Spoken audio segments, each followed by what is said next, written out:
A shocking incident broke out on board the plane. The pilot was racist towards Barack Obama.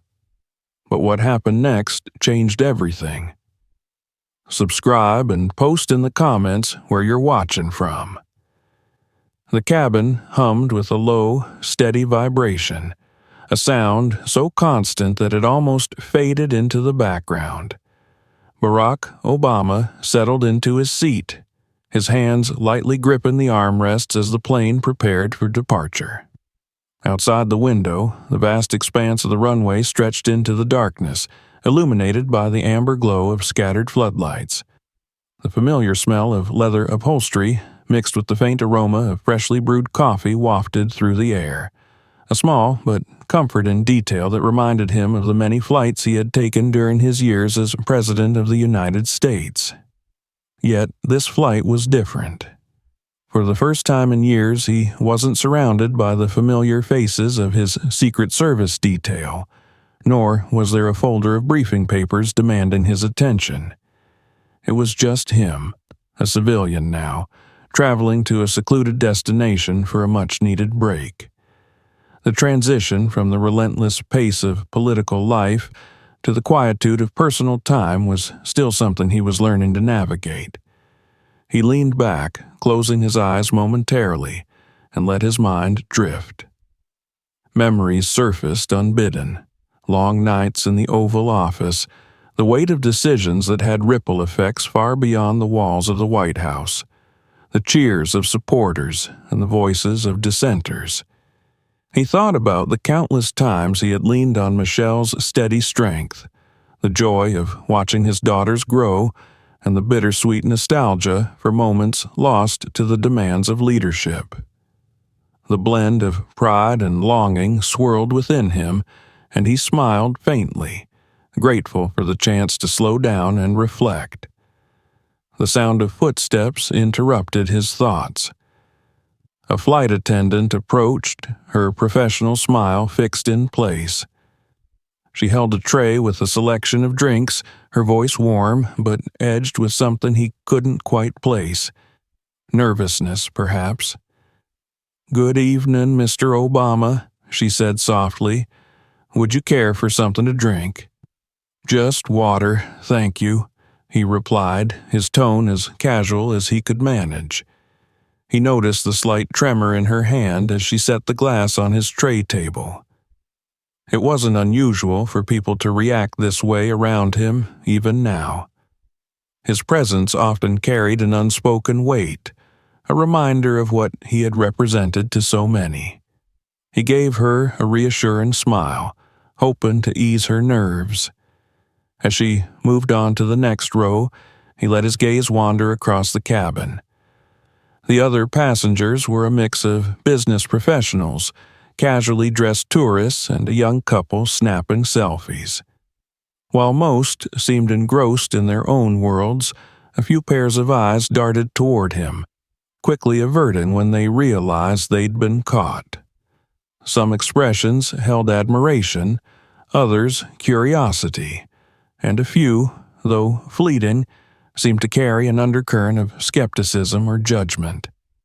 It was a look he recognized all too well, one he had encountered many times throughout his life. The plane's engines roared to life, a sound that filled the cabin and signaled the imminent departure. Barack took a deep breath, steadying himself against the gentle sway as the aircraft taxied toward the runway. The rhythmic thrum beneath his feet intensified, and within moments the plane surged forward, pressing him into his seat. He watched as the ground fell away, the lights of the airport fading into a sea of darkness, punctuated by scattered pinpricks of light. For the first time in what felt like days, he allowed himself to relax. His thoughts drifted again, this time to the early days of his career.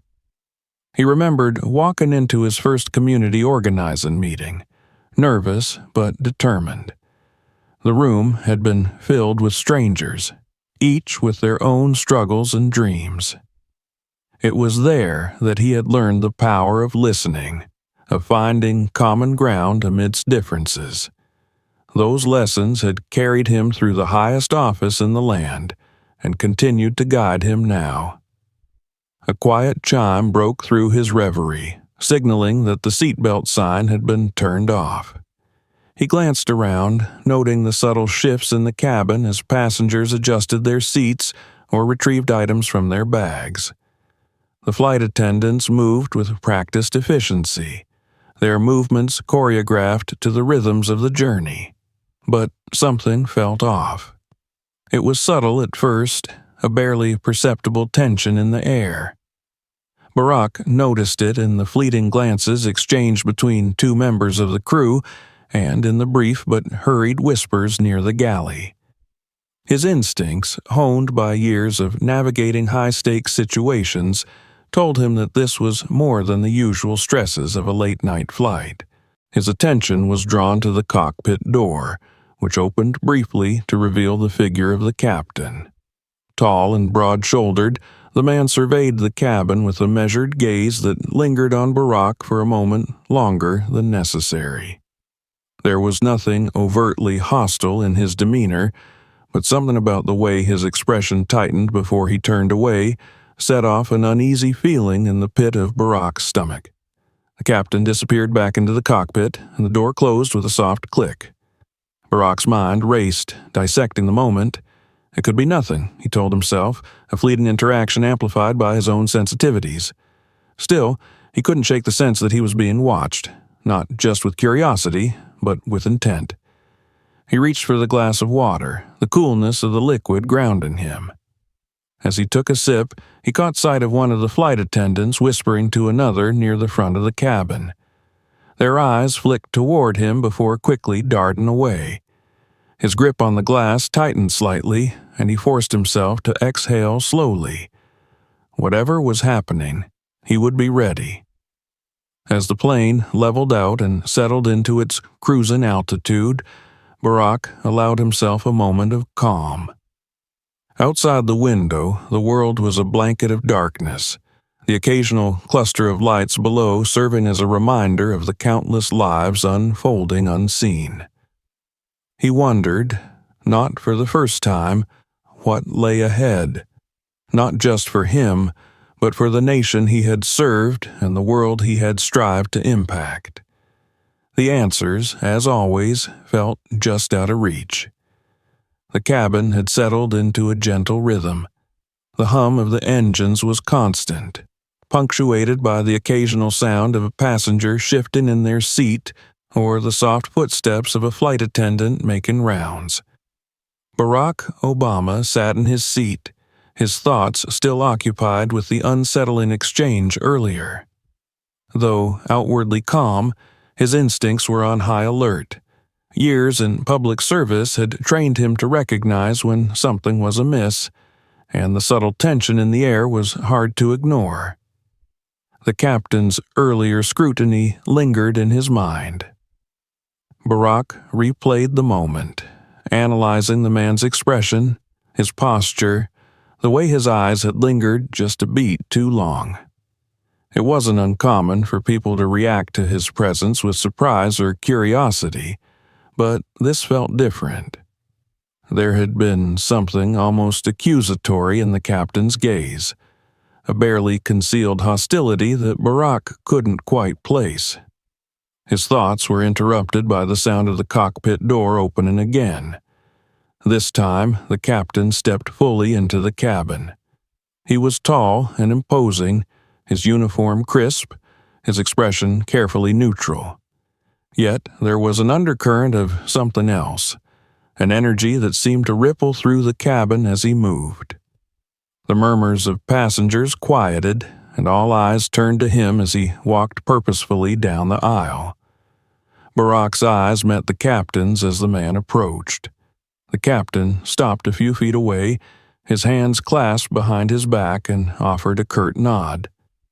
"Mr. Obama," he said, his voice steady but lacking warmth, "I hope you're comfortable." Barack returned the nod, his tone polite but measured. "I am, thank you." There was a beat of silence, and then the captain continued. couldn't help but notice your presence on board tonight. It's not every day we have such a high-profile passenger." Barack smiled faintly, trying to diffuse the tension. "I appreciate the hospitality. It's nice to have a quiet flight for a change." The captain's lips pressed into a thin line. "I'm sure. However, I couldn't help but wonder, how exactly did you come to be on this flight?" The question hung in the air, and a few passengers shifted in their seats, sensing the shift in tone. Barack's smile faded slightly, replaced by a look of quiet resolve. "I booked my ticket, just like everyone else," he replied evenly. "Is there a problem?" The captain's gaze hardened, and for a moment it seemed as though he might say something more. But then he straightened, nodding once more. "Not at all. Enjoy the rest of your flight." With that, he turned on his heel and strode back toward the cockpit. The tension in the cabin remained palpable, the murmurs of passengers resuming as soon as he was out of earshot. Barack sat back, his mind racing. The captain's question hadn't been casual. It had been pointed, almost accusatory. He couldn't shake the feeling that the man had singled him out for reasons that had nothing to do with his status as a former president. The minutes dragged on, and Barack became increasingly aware of the scrutiny from other passengers. Some tried to be discreet, stealing glances when they thought he wasn't looking. Others were less subtle, their gazes lingering with a mix of curiosity and judgment. He overheard snippets of whispered conversations, one voice standing out in particular, a woman seated a few rows behind him. "I told you it was him," she whispered, her tone conspiratorial. "I don't know what he's doing here, but it's not surprising there are questions." Her companion murmured something in response, too quiet for Barack to hear. He felt a pang of frustration, but quickly pushed it aside. This wasn't the first time he had faced such reactions, and it likely wouldn't be the last. Still, the growing unease in the cabin was undeniable. As the flight continued, Barack's mind wandered back to a memory from his childhood. He had been 8 years old, a quiet but curious boy attending a predominantly white school in Hawaii. One day, during recess, he had been accused of stealing another child's toy. The accusation had come without evidence, based solely on the fact that he had been near the toy when it went missing. The teacher had scolded him in front of the class, her tone sharp and dismissive. It wasn't until later, when the toy was found in another child's bag, that the truth came out. The teacher had offered a half-hearted apology, but the damage had already been done. Barack remembered the sting of that moment, the feeling of being judged not for his actions but for something beyond his control.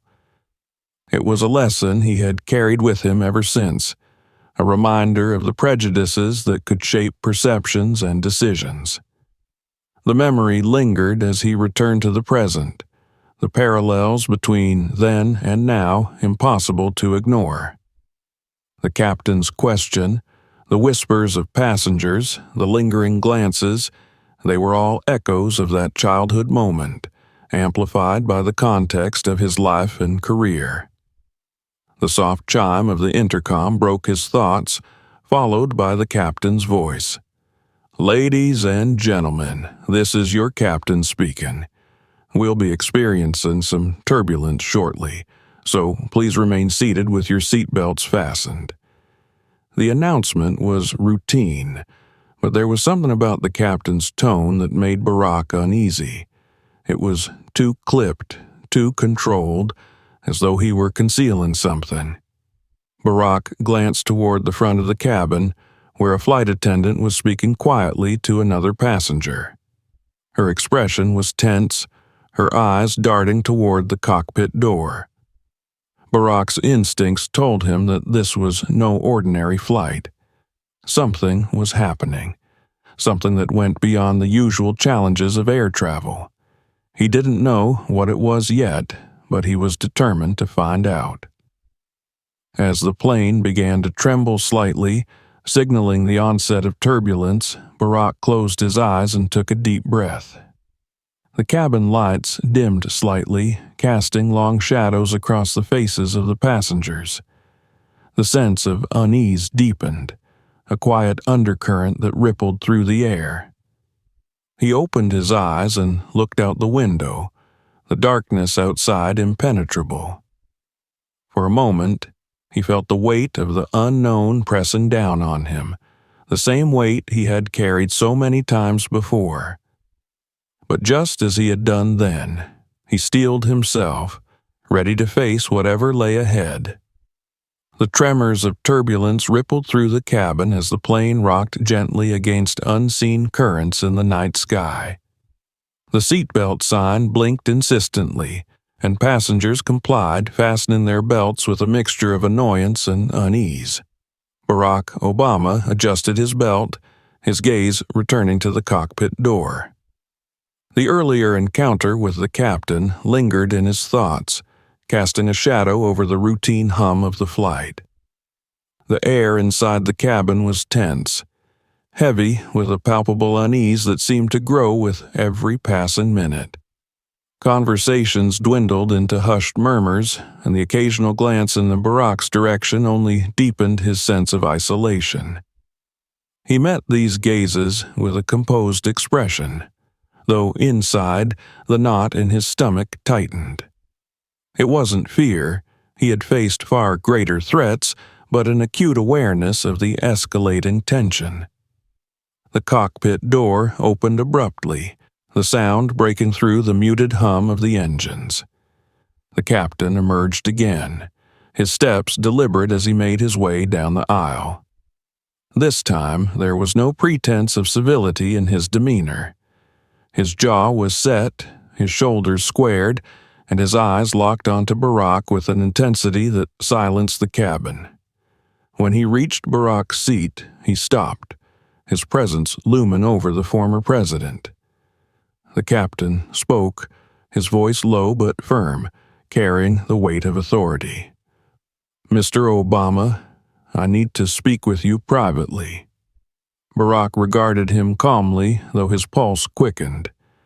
"Is there a problem, Captain?" The captain's expression hardened. "Please follow me." Barack hesitated for a moment, then unbuckled his seatbelt and rose to his feet.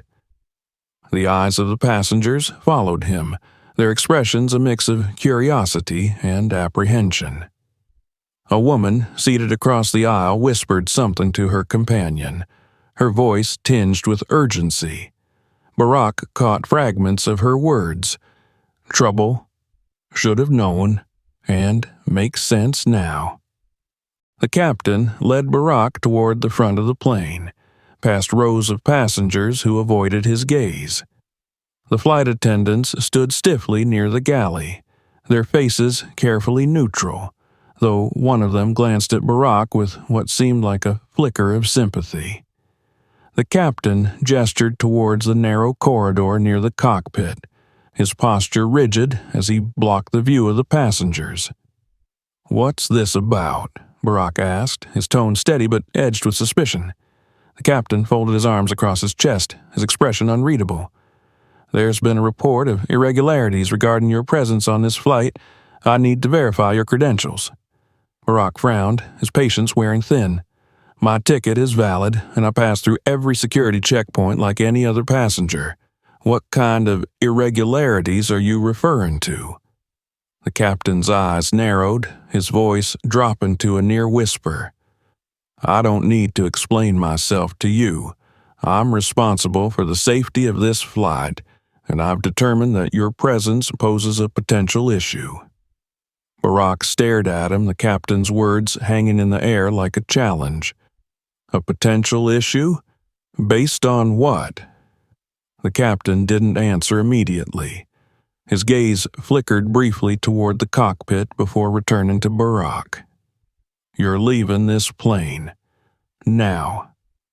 The statement hit like a thunderclap, shattering the thin veneer of professionalism. Barack's eyes widened slightly, though his expression remained composed. "You can't be serious," he said, his voice low and measured. "This is outrageous." The captain's stance stiffened. "I'm not going to argue with you, Mr. Obama. Either you disembark voluntarily, or I'll have no choice but to involve law enforcement at our next landing point."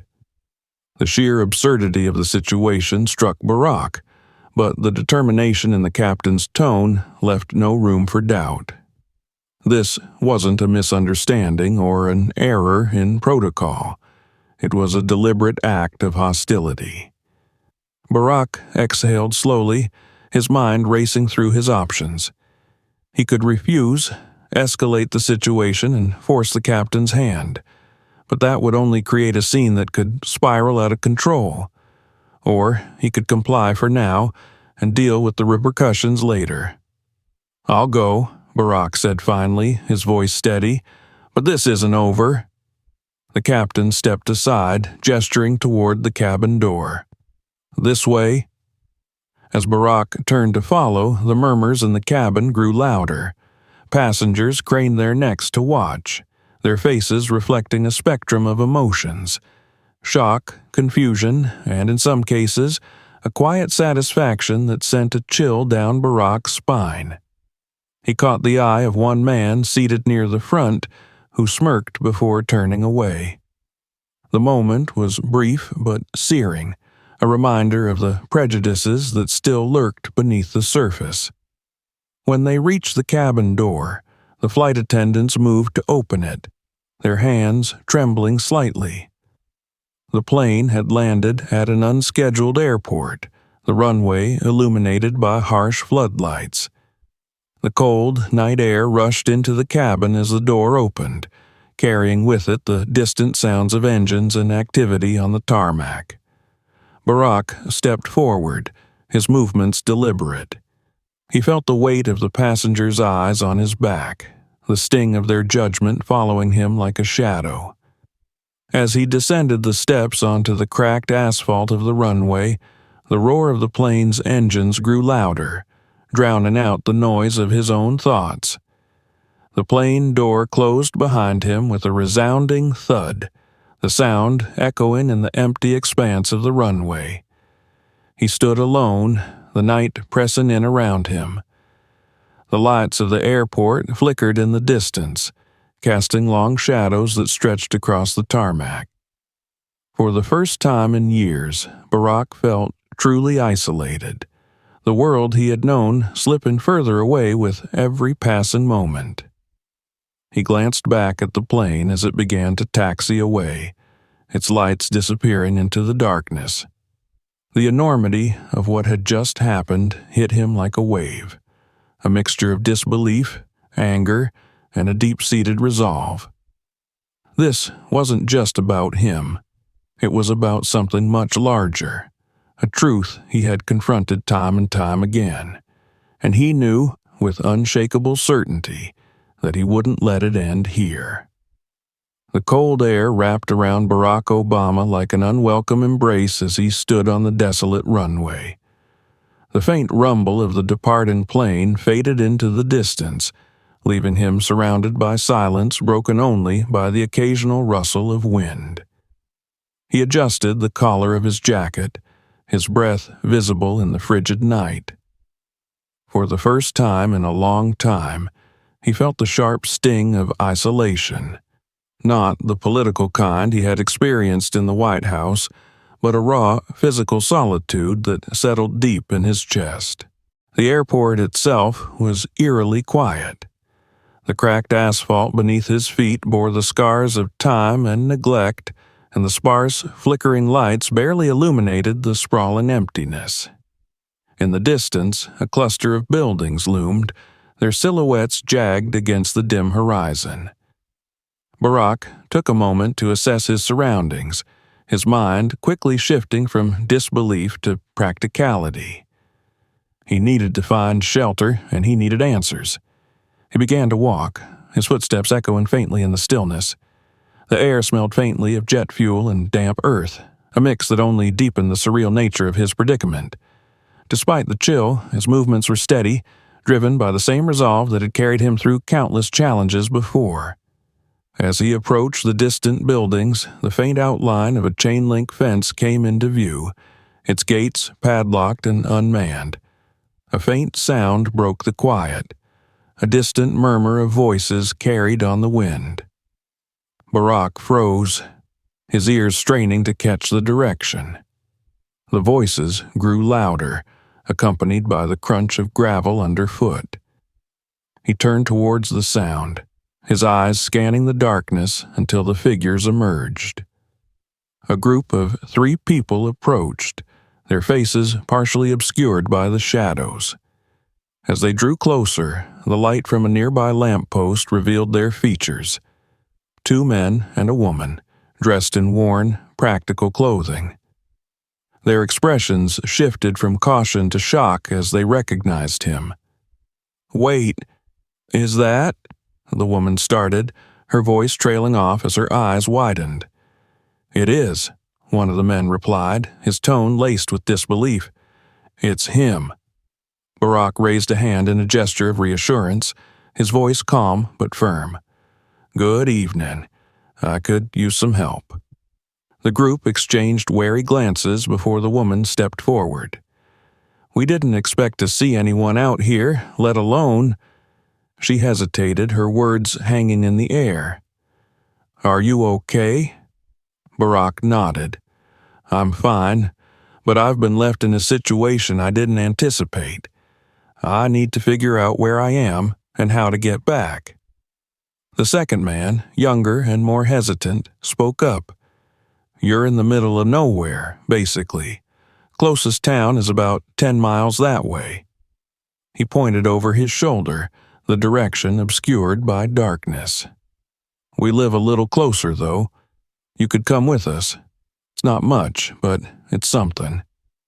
Barack considered the offer, weighing his options.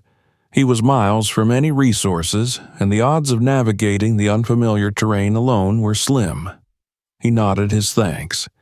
"I'd appreciate that." As they walked, the woman introduced herself as Maria, and the men as James and Carlos. They explained that they were locals, residents of a small, tight-knit community that had long been forgotten by the powers that be. "We're used to being overlooked," Maria said with a bitter smile. "Not many people care what happens out here." Barack listened intently, their words painting a picture of a community that had been left to fend for itself against corruption, poverty, and neglect. Their struggles resonated with him, reminding him of the countless stories he had heard during his time as a community organizer and later as president. When they arrived at the settlement, it was exactly as Maria had described. Modest homes built from salvaged materials, their walls weathered by time and hardship. The faint glow of lanterns lit the pathways, casting long shadows that flickered with each gust of wind. The air was thick with the smell of wood smoke, mingling with the faint aroma of cooking food. Barack was introduced to the community's leader, an older man named Hector, whose presence was as steady as the earth beneath their feet. Hector's eyes narrowed as he studied Barack, his expression a mixture of curiosity and skepticism. "You've seen the world," Hector said finally, his voice gravelly but not unkind. "What brings you to ours?" Barack explained what had happened, recounting the events on the plane and his forced removal. Hector listened in silence, his gaze never wavering. When Barack finished, Hector leaned back, his expression thoughtful. "Sounds like you've been dealt a raw deal," he said, "but out here, that's just another day." Over the next few days, Barack immersed himself in the rhythms of the community. He worked alongside the residents, helping with tasks that ranged from repairing roofs to tending small gardens. Despite their struggles, the people here were resourceful and resilient, bound together by a sense of shared purpose that reminded him of the best aspects of humanity. As he got to know the residents, their stories unfolded. Maria spoke of her dreams to see her children receive an education that could lift them out of poverty. James and Carlos shared tales of their efforts to protect the community from predatory corporations seeking to exploit their land. Hector, meanwhile, revealed the constant battles they faced against local officials who turned a blind eye to their plight. Barack found himself drawn to their cause, a sense of justice reignited by their determination. One evening, as the sun dipped below the horizon, casting the settlement in a warm golden glow, he sat with Hector by a crackling fire. "You've got something special here," Barack said, his voice tinged with admiration. "Something worth fighting for." Hector nodded, his eyes reflecting the firelight. "We fight every day, but sometimes it feels like we're just holding on, waiting for the world to notice."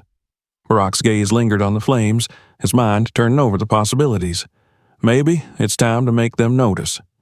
The morning broke with a crisp chill, the settlement stirring to life as the first rays of sunlight painted the horizon.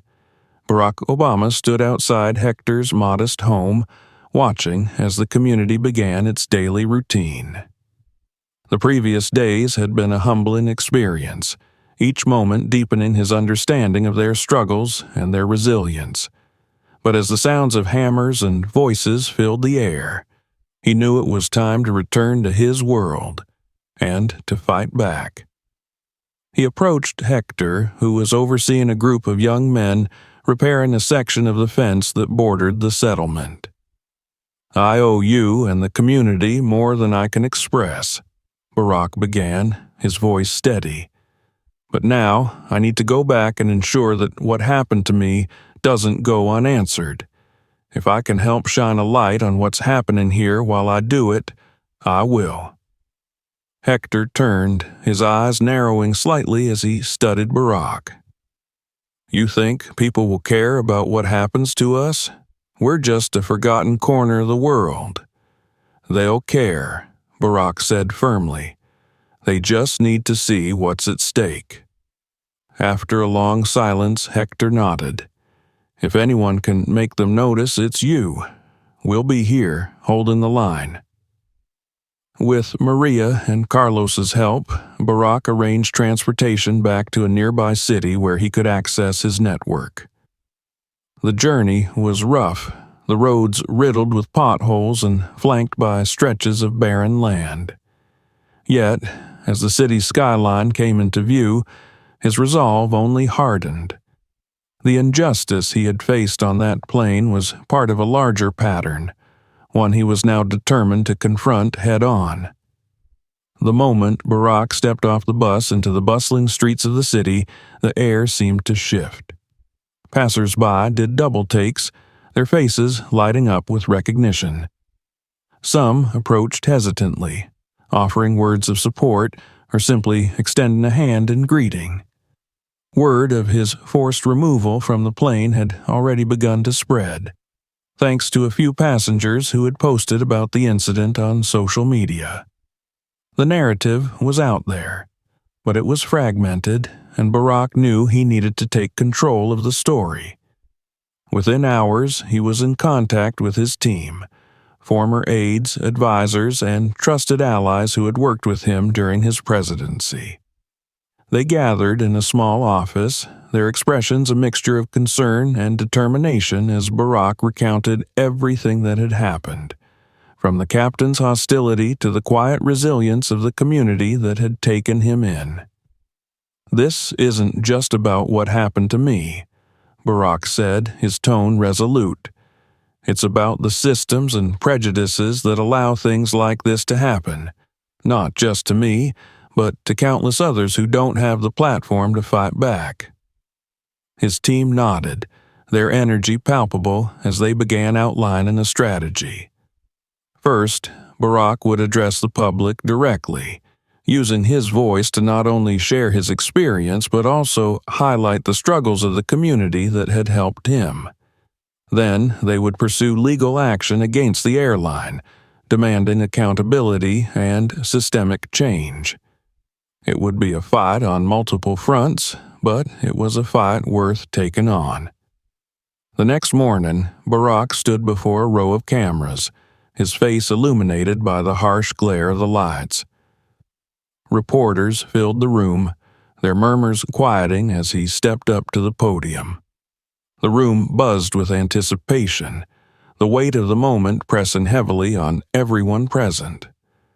Barack began to speak, his voice calm but unwavering. He recounted the events of that fateful flight, laying bare the prejudices and abuses of power he had encountered. But he didn't stop there.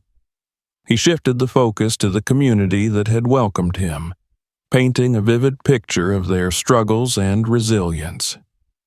"They showed me what it means to stand together in the face of adversity," he said, his words carrying the weight of conviction.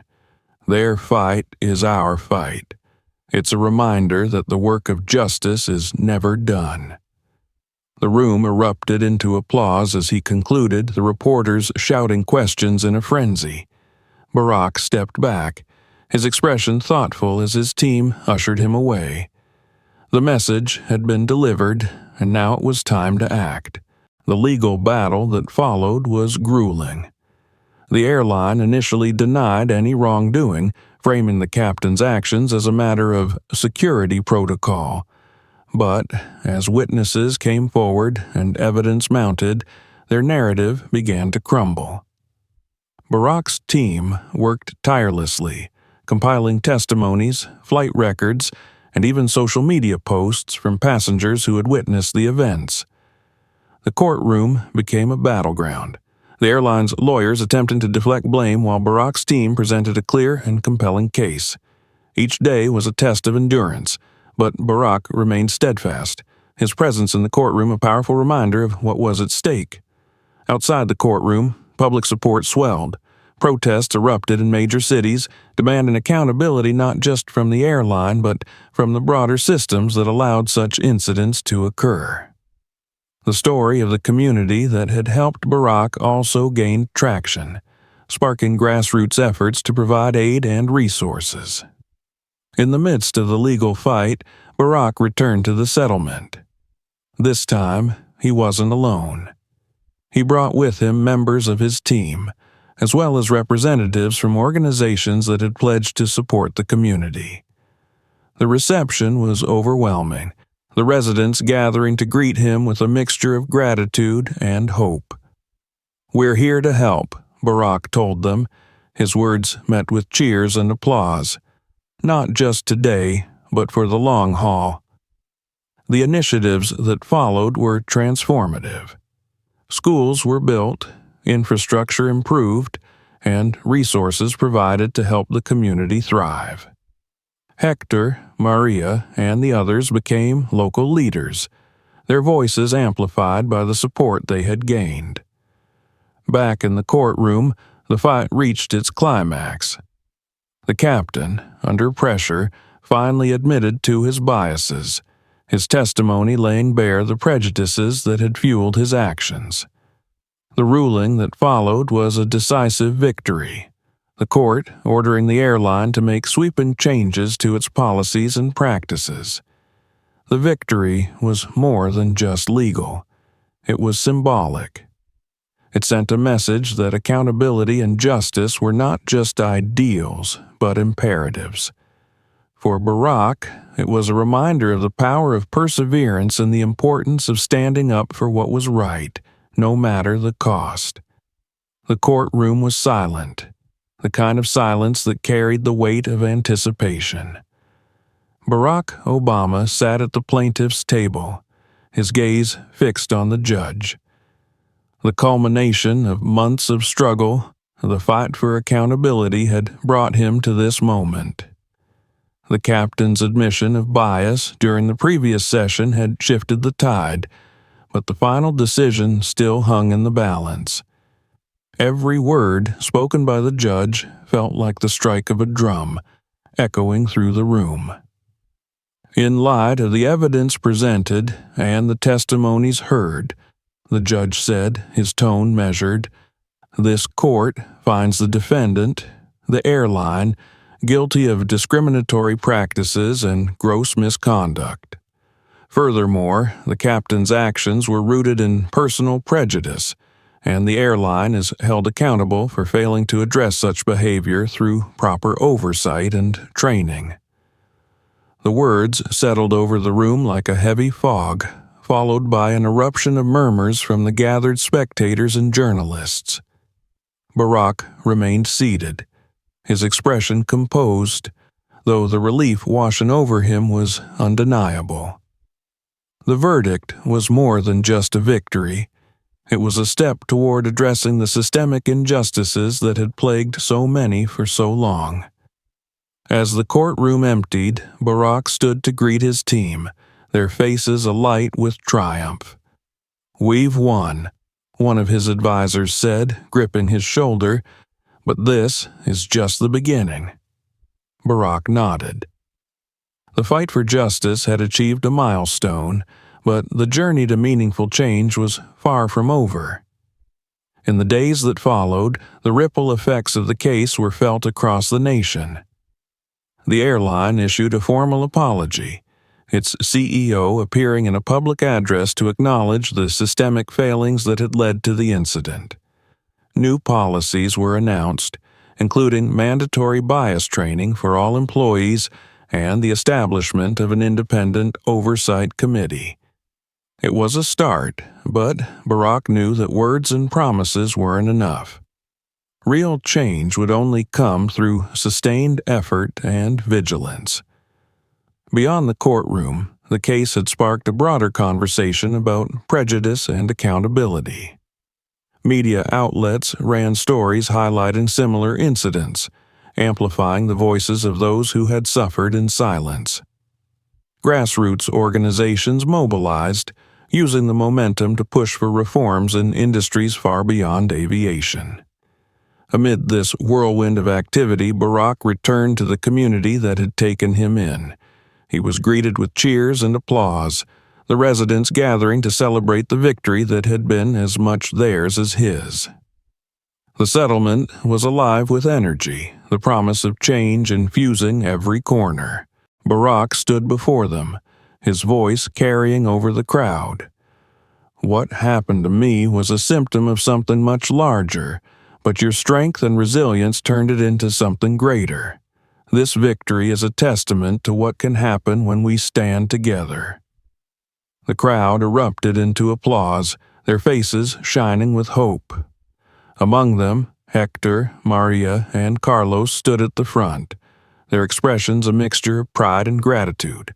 The projects initiated during Barack's previous visit had already begun to take shape. New homes were being built, a school was under construction, and a community center was nearly complete. It was progress, but there was still much to be done. Barack's next step was the establishment of a foundation dedicated to supporting underserved communities like the one that had sheltered him. The foundation's mission was clear: to address systemic inequities by providing resources, education, and advocacy for those most in need. He worked tirelessly with his team to outline the organization's priorities, drawing on his experiences as a community organizer and president to shape its goals. The foundation's launch was met with overwhelming support.